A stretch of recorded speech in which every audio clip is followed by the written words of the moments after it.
Pra mim, acho que a coisa principal é a convivência entre as pessoas, é a comunicação, o entendimento, o diálogo. Acho que cada vez mais a gente precisa mais disso, mais de união, de comunicação, para poder resolver os problemas que a natureza impõe pra gente, né? Que a gente mesmo cria às vezes. Acho que os grandes problemas que estão vindo por aí são o petróleo, a questão energética, o destino do lixo, enfim, esses problemas que vão ameaçar nossa vida no futuro, né? Então acho que a gente precisa mesmo de paz, de união, para poder junto resolver esses problemas aí. Profundo, bastante coisa, né? Eu acho que passa mais pela questão do autoconhecimento.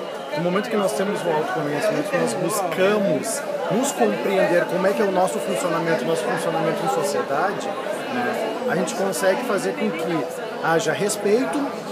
Havendo respeito, eu acho que todas as outras diferenças, elas conseguem ser equalizadas, né? Então, assim, o meu grande desafio é um autoconhecimento em busca de respeito por si próprio e respeito por todas as coisas da natureza, animais, pessoas, o convívio.